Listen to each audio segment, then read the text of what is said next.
You have been extremely patient. And you know, some things in life truly are worth waiting for. And I believe that we have an opportunity in this season like no other season in our lifetime to turn America back in the direction that made it great, and I believe once again will make it great. I have the great honor and the distinct pleasure in introducing who I believe and who I stand behind as the next President of the United States, Donald J. Trump. Thank you.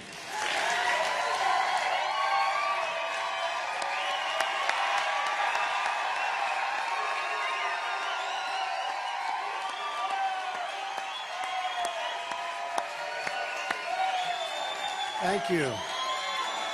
Thank you. Beautiful. Wow.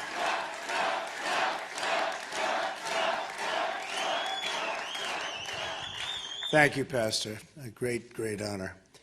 And it's great to be here in Charlotte to discuss an issue that means so much to me. That's the issue of urban renewal, something you don't hear very much about, and the rebuilding of our inner cities. You have been extremely patient. And you know, some things in life truly are worth waiting for. And I believe that we have an opportunity in this season like no other season in our lifetime to turn America back in the direction that made it great, and I believe once again will make it great. I have the great honor and the distinct pleasure in introducing who I believe and who I stand behind as the next President of the United States, Donald J. Trump. Thank you.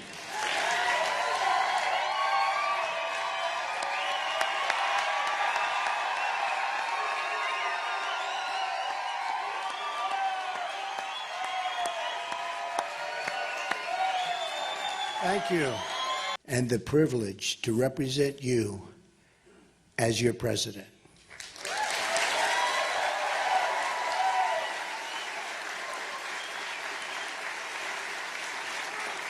And I will not let you down. You watch.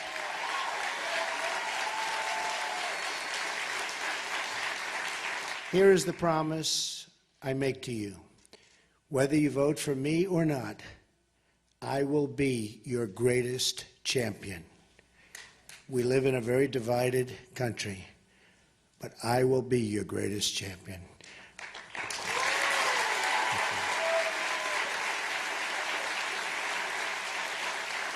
I have no special interest. I take no orders from donors or lobbyists. I put a lot of money into this campaign.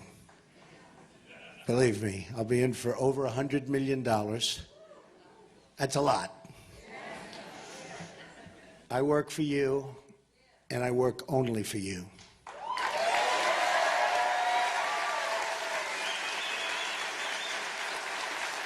Our campaign is about change, optimism, and the future. I'm asking people to break from the bitter failures of the past and to imagine the amazing possibilities for our future and our future together. Our opponent represents the rigged system and the failed thinking of yesterday. Hillary Clinton's campaign offers only the depressing pessimism that says this is as good as it gets and it's never going to get better. She's been doing this for 30 years, and for 30 years it's only gotten worse. American politics is caught in a time loop. We keep electing the same people over and over and over.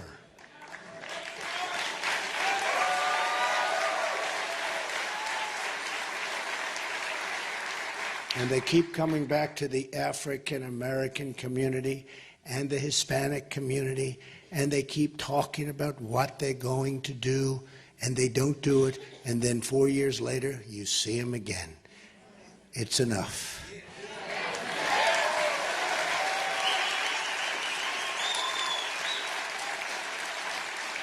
They keep making the same mistakes, and they keep offering the same old, lame excuses when nothing happens. You know that. I know that. Frankly, everybody knows that. The fact that our corrupt Washington establishment has tried so hard to stop our movement, we have a major movement. There's never been anything like it in this country.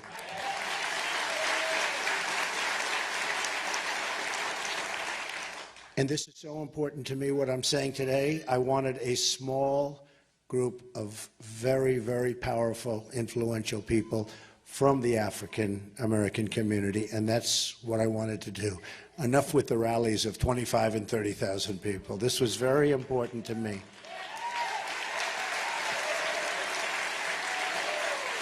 And I just met with some of the finest people I've ever met backstage. We had a great meeting, and I just want to thank those people right now. They are phenomenal people, so I want to say thank you very much. But it's just more proof that we represent the kind of change that arrives only once in a lifetime. This is a movement. It's once in a lifetime. Never going to happen again. Never going to have another opportunity. Every day I'm out on the trail proposing fresh solutions and new thinking. And every day, the same people getting rich off our broken system tell us that we can't change and that we can't try anything new because it's not good for them. I have a message for all of the doubters in Washington. America's future belongs to the dreamers, not the cynics and not the critics.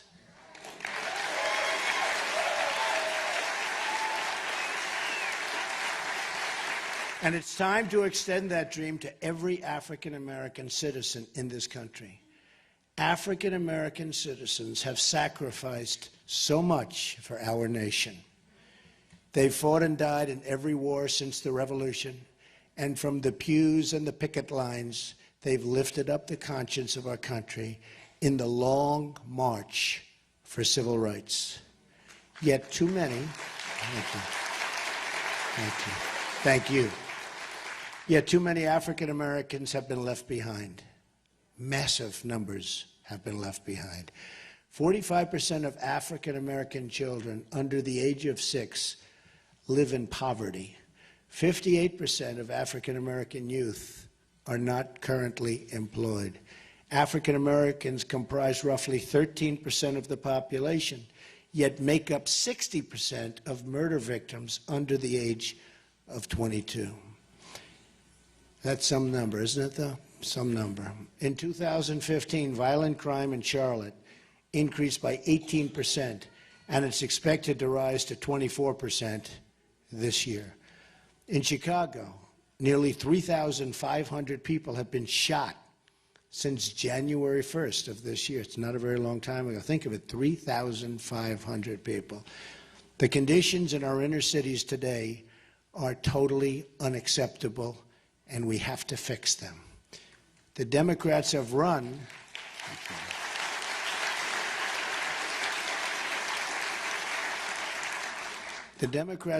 our inner cities for 50, 60, 70 years or more, uninterrupted. They've run the school boards, the city councils, the mayor's office, and the congressional seats. Their policies have failed, and they failed miserably. They've trapped children in failing government schools and opposed school choice at every single turn. The Clintons gave us NAFTA, one of the worst economic deals in the history of any country. It's taken our jobs, it's taken our companies, it's taken everything, so much out of our country.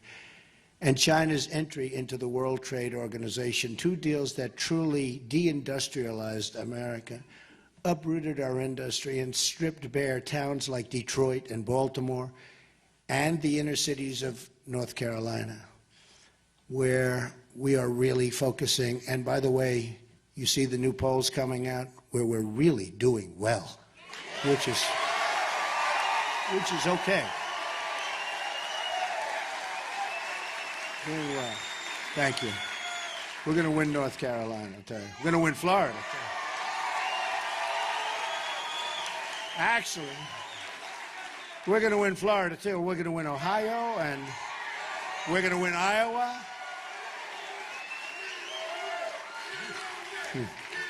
Yeah, we're winning a lot of states. You're getting a little worried back there, I'll tell you. The media, they're saying, what's going on over here? You have to see in Florida, they have lines that are 4 blocks long trying to get into the polling booths. They've never seen that before. And same thing in many other states that have started. This state has lost nearly half of its manufacturing jobs since Bill and Hillary's NAFTA. Think of it, half. Decimating, by the way, and they have been decimating the African-American community and the African-American middle class, decimated. These jobs went to Mexico and other places. Politicians.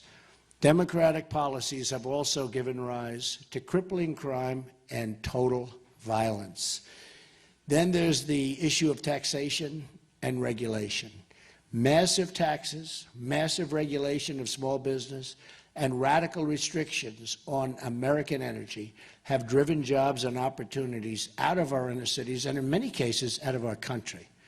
Hillary wants to raise taxes very, very substantially on everybody and on business, and especially on small business as high as 45%, which will only drive more jobs out of your community, out of our country, and into other countries.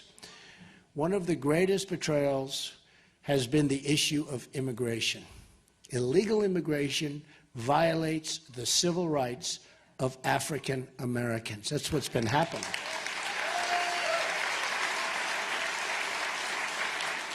No group has been more economically harmed by decades of illegal immigration than low-income African American workers. Hillary's pledge to enact open borders, made in secret to a foreign bank, WikiLeaks. This WikiLeaks is unbelievable. What we've learned about her and her people, what they've said about her behind her back, but now it's not behind her back. She's got bad instincts. According to John Podesta, Hillary Clinton has bad instincts. I wouldn't want my people saying those things. I wonder what they're saying. Is there some way we can check it out? No, they say terrible, terrible things about her. So, I mean, if they say that and they work with her all the time, why would we want her to be president?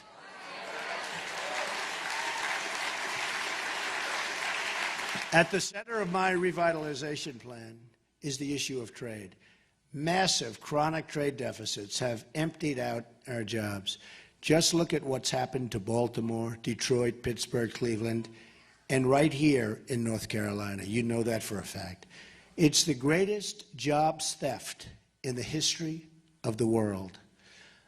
If I'm president and the executives at Ford Motor Company announce they're moving their plants and jobs to Mexico, I will pick up the phone and make a very, very simple call. I don't know if it's presidential, but I'd rather do it myself. And who cares? Who cares?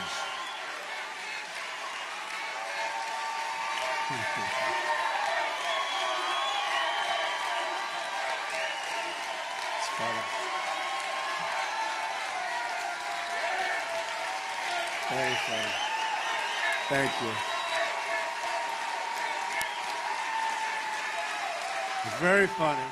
Very nice. He's screaming, make that call, make that call.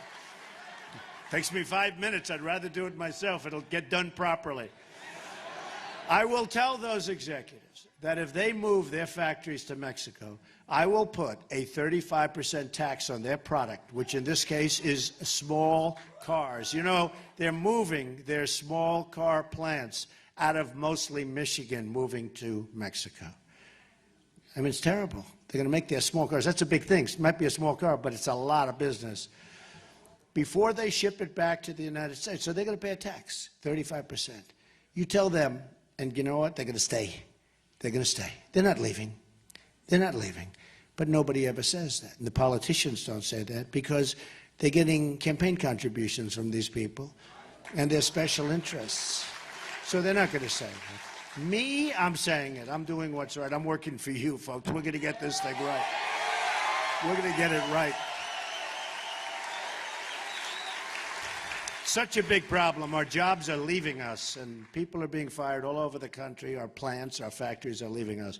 We won't let your jobs be stolen from you anymore. Not going to happen. So easy.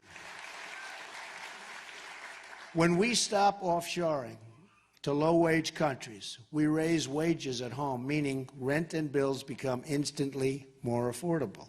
At the same time, my plan to lower the business tax from 35% to 15% will bring thousands of new companies onto our shores.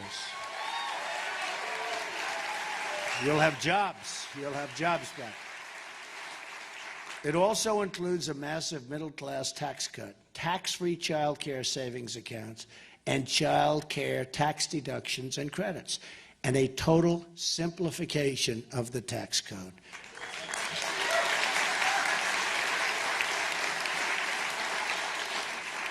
I will also propose tax holidays for inner-city investment, a new tax incentive to get foreign companies to relocate in blighted American neighborhoods, and they will do that. It will be worthwhile. It's called incentive. They will do it. I will further empower cities and states to seek a federal disaster designation for blighted communities in order to initiate the rebuilding of vital infrastructure, the demolition of abandoned properties, and the increased presence of law enforcement so we have safety in our community. We need that. We need that. The safety is so bad.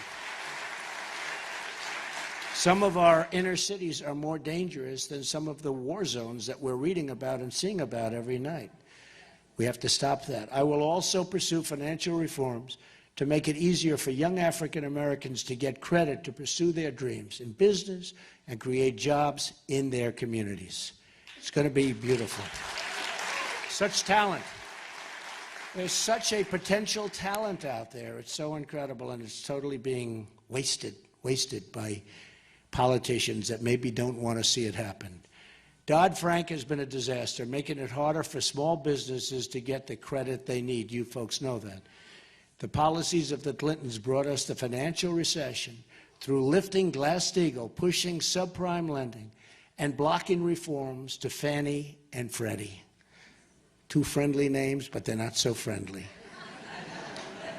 It's time for a 21st century Glass-Steagall, and as part of that, a priority on helping African American businesses get the credit they need. We will also encourage small business creation by allowing social welfare workers to convert poverty assistance into repayable but forgivable microloans. Very simple, but something so good.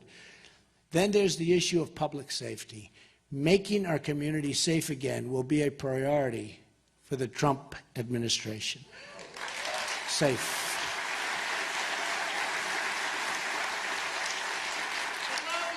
Thank you. I love you too. No, I mean, so many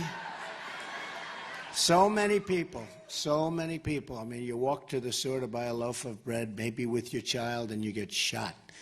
Or your child gets shot. Got to stop it. No good. No good. We need safety.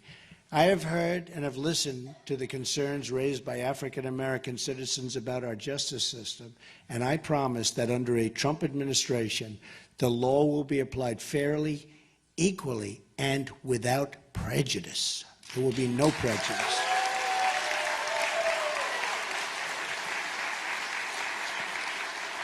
There will be only one set of rules, not a two-tiered system of justice like we have right now. You just see that with Hillary Clinton. I mean, think of it. Think of it. Think of it.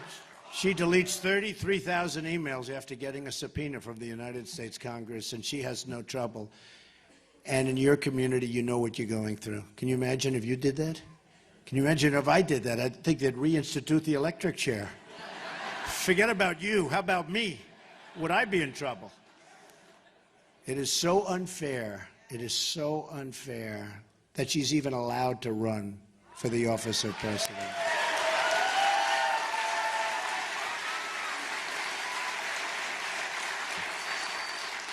And then you probably read $675,000 went to the wife of the head of the FBI who was in charge of the investigation to her campaign? No. Is this too hard to believe? I mean, went to the head of the FBI's wife who was in charge of the investigation of the Hillary Clinton email scandal. And then you wonder, gee, I wonder why she got off. That is a serious, horrible thing. Look, it's a horrible thing. It's not even believable. I have people, great lawyers, they can't even believe what's happening. The best evidence of unequal justice is that Hillary Clinton could violate so many laws, bleach and delete her 33,000 emails, and especially after the subpoena from Congress, lie to Congress, lie to the FBI, put her national security at grave risk.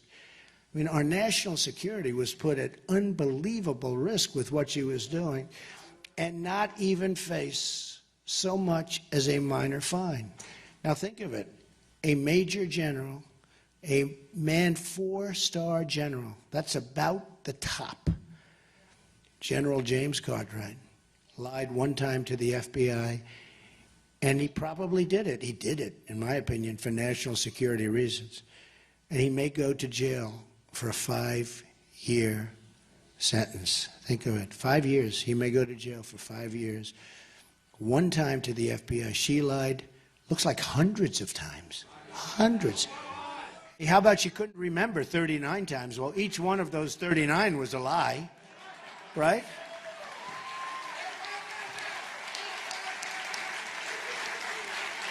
Equal justice also means the same rules for Wall Street.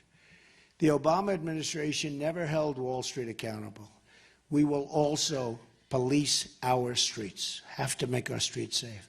I want every poor African-American child to be able to walk down the street in peace and not be scared and not be hurt.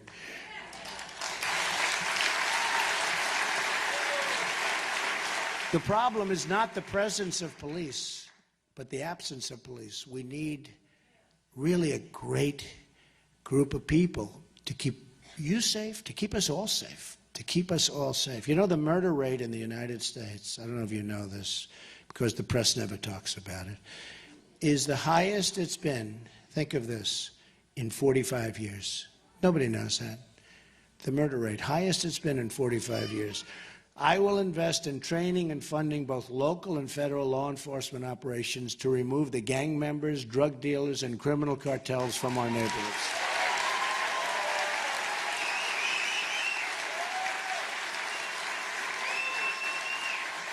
The reduction of crime is not merely a goal, it's a necessity for all of us. We will get it done. The war on police urged on by my rival is really reckless. What's happening is reckless and dangerous and puts African-American lives at risk. And all you have to do is look at the statistics and you see what's happening. We must work with our police, not against them. We're going to work together. And we're going to have an amazing relationship because, you know, everybody wants the same thing. We all really want the same thing. Our immigration, that is, my policy on immigration is so simple. We will restore the civil rights of African Americans, Hispanic Americans, and all Americans by ending illegal immigration. And yes, we will build the wall. We will build the wall.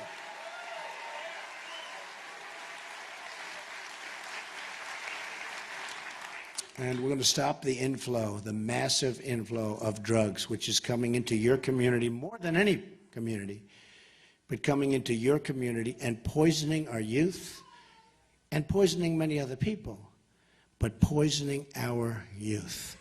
I will reform visa rules to give American workers preference for jobs, and I will suspend reckless refugee admissions from terror-prone regions that cost taxpayers hundreds of billions of dollars.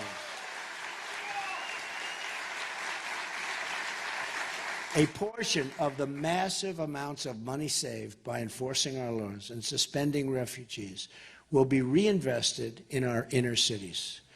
Don't forget, many of these refugees are coming from Syria and other parts of the world. We don't know where they're from, who they are, what their thought process is. And they're being let in by the thousands and thousands and thousands. And Hillary Clinton wants to allow a 550% increase over what President Obama is allowing. We don't know. We don't know what's going to happen. This is the story of the Trojan horse. This is your second Trojan horse guaranteed. And I can tell you right now, it's not happening, not with me. It will be ended. It will be ended. That will be ended. We have enough problems in our country. It's time to help the American citizens who have become refugees in their own country. Infrastructure will be another major goal. My contract calls for $1 trillion in infrastructure investment, of which the inner cities will be a major beneficiary. We need something done. It's so bad. You look at your roads and you look at your everything. You look at your schools and hospitals. Everything. It's so bad. I will also cancel all wasteful climate change spending from Obama Clinton.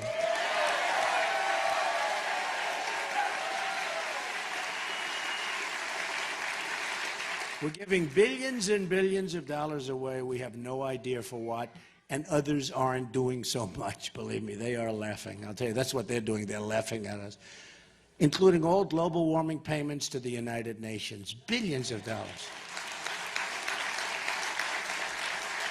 But listen to this. These steps will save $100 billion over 8 years, and this money will be used to help rebuild the vital infrastructure, including water systems, in America's inner cities. You see Flint, Michigan, what's happened there. But it's horrible. I was there, and it is unbelievable, horrible, incompetent politicians doing the wrong thing. School choice is at the center of my plan. Such a great thing.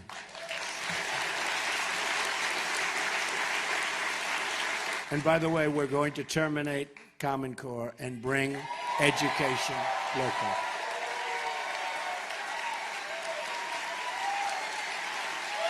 So important. Look, it's not working the way it is now. I don't know why anybody would even fight it. Well, we know who's fighting it. You know that. My proposal redirects education spending to allow every disadvantaged child in America to attend the public, private, charter, magnet, religious, or homeschool of their choice.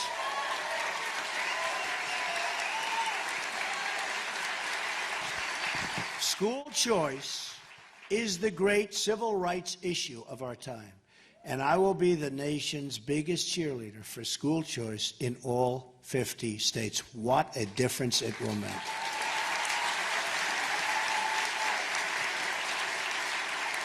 I will also be establishing a commission which will include some of the tremendous people I met backstage today. Raise your hands. I mean, you people were thank you.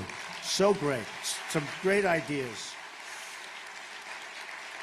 To tackle the school-to-prison pipeline and to shut that pipeline down and to create, so important, and to create a new pathway that leads from a great education instead to a great job. That's what we want. It is. It's school to prison. My plan will also ensure funding for historical black colleges and universities, more affordable 2- and 4-year college, and support for trade and vocational education. You know, I've gone to school with many people, some totally brilliant at one thing, but not at all brilliant at others. But we all know this. We've had students that sat next to us in class, and they were terrible students, but they were phenomenal at fixing a car engine. They were phenomenal at fixing a television set. They can take it apart blindfolded.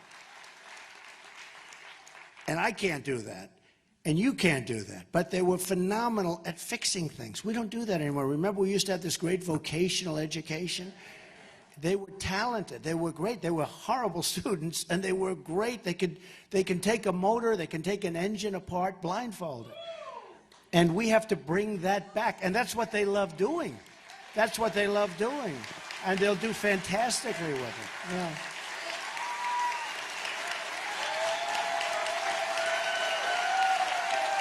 Don't you think, right? So true. So we're going to get that going again.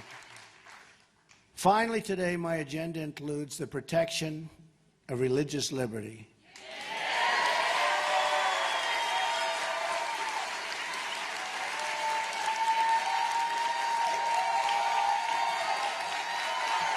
It's great.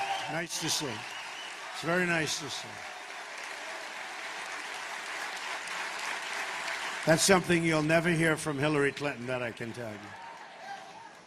The promotion of family and support for the African American church. It's been a tremendous power in this country for so many years. This is just the beginning, because I will never, ever take the African American community for granted. Never, ever. Unlike Hillary, who does nothing for the Hispanics or for the African American communities. It will be my mission to prove to this country that yesterday does not have to be tomorrow.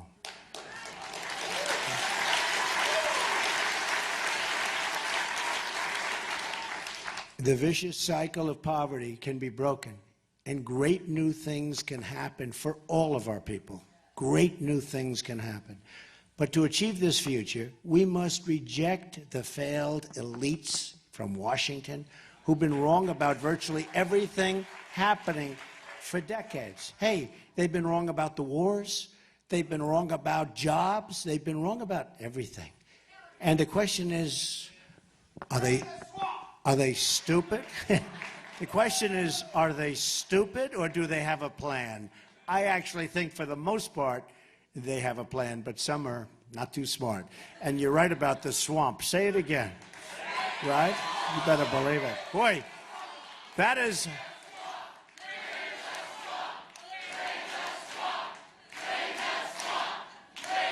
That is a... You know, I said that about a week ago. And I didn't like it that much. Didn't sound that great. And the whole world picked it up. So it shows you what I know. It's crazy. Drain the swamp. We're going to drain the swamp of Washington. We're going to have fun doing it. We're all doing it together. It is funny.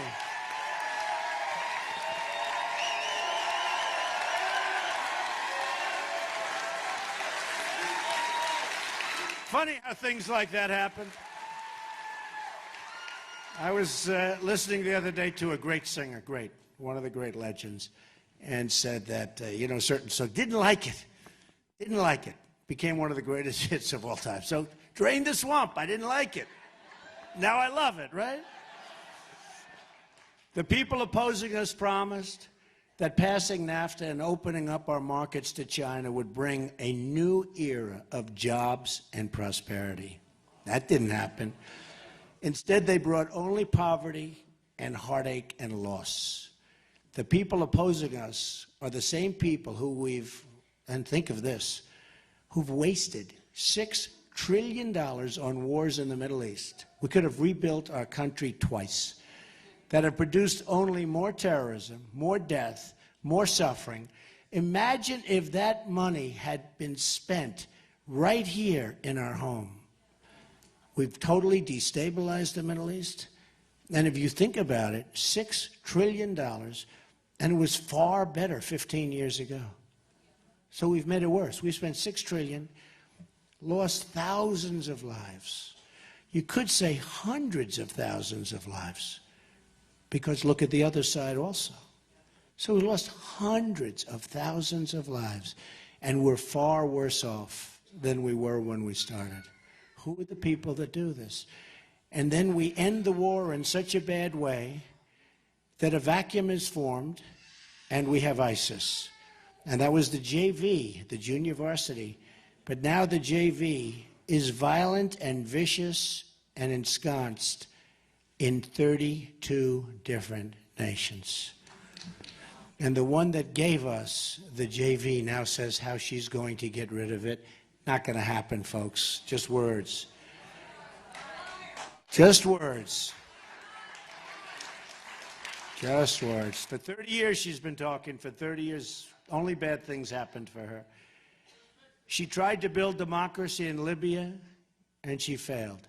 She tried to build democracy in Iraq, and she failed. She tried regime change in Egypt, and that was a disaster. She pressed regime change in Syria, and that failed. She tried a Russian reset that was laughed at. Laughed at. Putin. He has no respect for her whatsoever.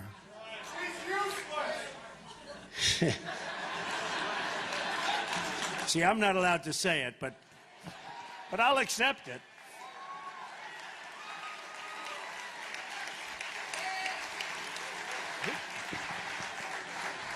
Who said that?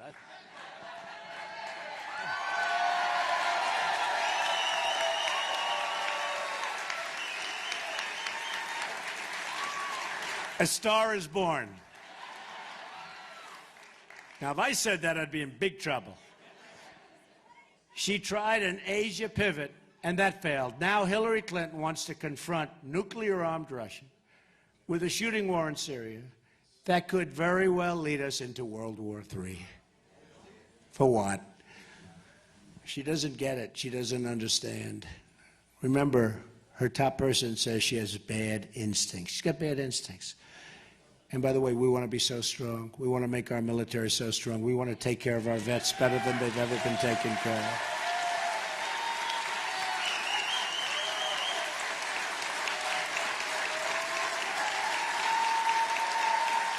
Peace through strength.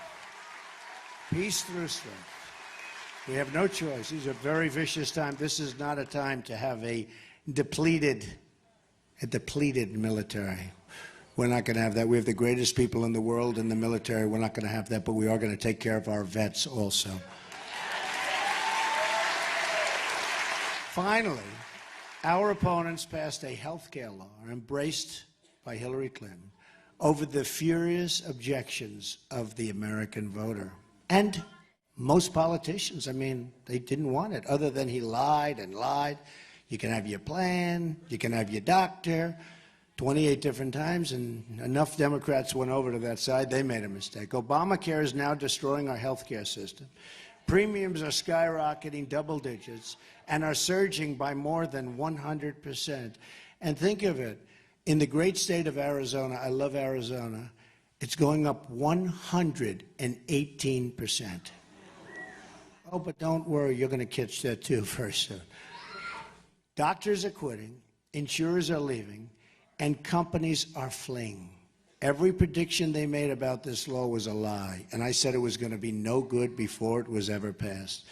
If we don't repeal and replace Obamacare, we will lose our health care system forever.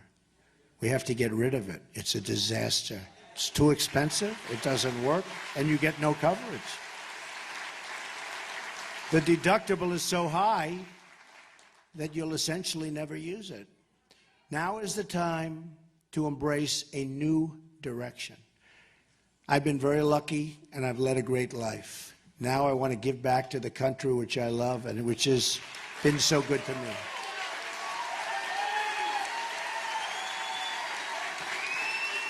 I just left a hotel, beautiful, beautiful building. It was the old post office on Pennsylvania Avenue in Washington, D.C., and it's mine.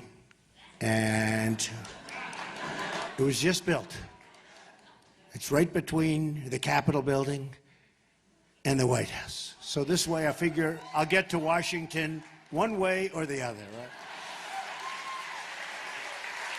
Pennsylvania Avenue, yeah. But I'm very proud of it, and I'm very proud of my children because we delivered it under budget and ahead of schedule, creating thousands of jobs, including construction.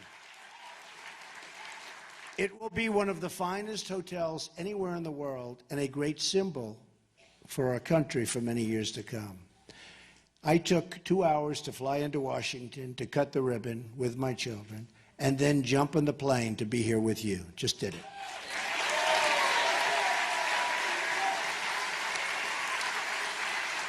I wanted to be there for my children who work so hard on the hotel. They work so hard, in particular Ivanka in this case.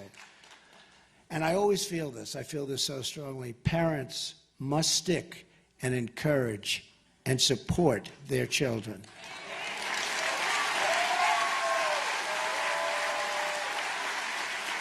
Would have been very bad. They work 24 hours a day, always working, and then you say, I'm not going.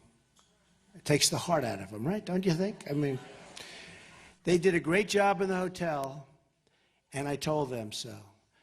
And Hillary said, Donald Trump took time off the campaign. Can you believe it? Here's a woman goes home and she goes to sleep all the time. Think of it. She's got no energy whatsoever. Everyone's talking about the fact that I'll do 7, 8, 9 stops. I'll make 3 or 4 major speeches. Like, for instance, right after this, we have thousands and thousands of people in North Carolina coming to another one. Last night, 25,000 people. I got home at 1 o'clock in the morning. Here's a woman. She makes a speech for 15 minutes. She goes home, goes to bed. Honestly, she has less energy than Jeb Bush. I admit it. I admit it.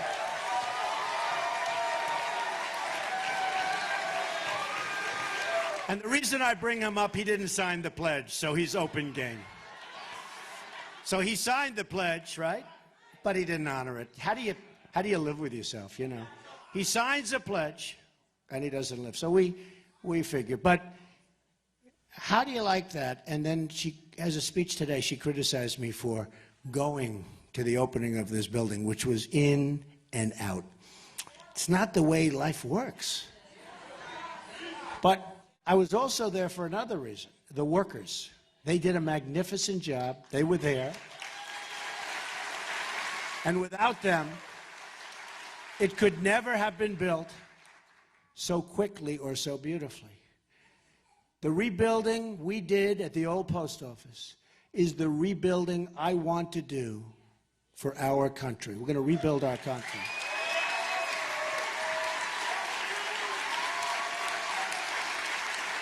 I want to go into the inner cities, the poor rural communities, and the failing schools, and I want to work on a national plan for total revitalization. We're going to be so proud of our country again.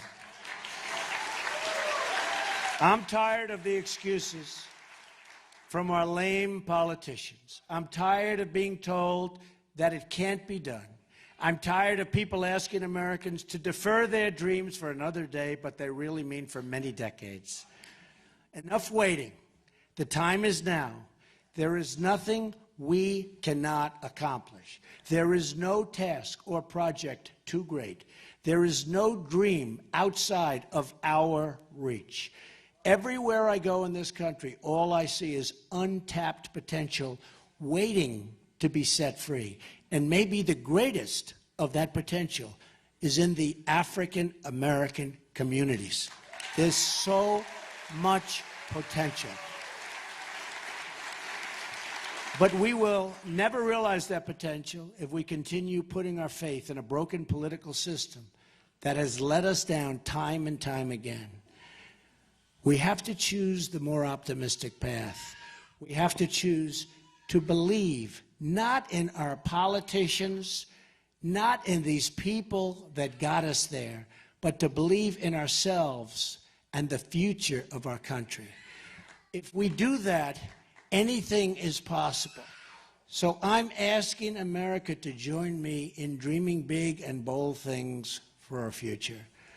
Let's close the history books on the failures in Washington, and let's open a new chapter of success and prosperity for everyone, especially now, especially for our African American communities. And that's going to happen. I am very humbled beyond words to be the nominee of the party of Abraham Lincoln. A lot of people don't know that. It's the party of Abraham Lincoln. And it is my highest and greatest hope that the Republican Party can be the home in the future and forevermore for African Americans and the African American vote, because I will produce and I will get others to produce, and we know for a fact It doesn't work with the Democrats, and it certainly isn't going to work with Hillary.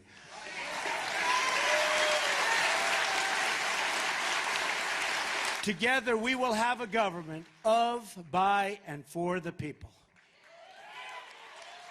And we will make America great again for all Americans. Thank you very much, and God bless you, everybody. Great honor to be here. Thank you. God bless you. What an honor. Thank you. Thank you very much. Thank you. Thank you all.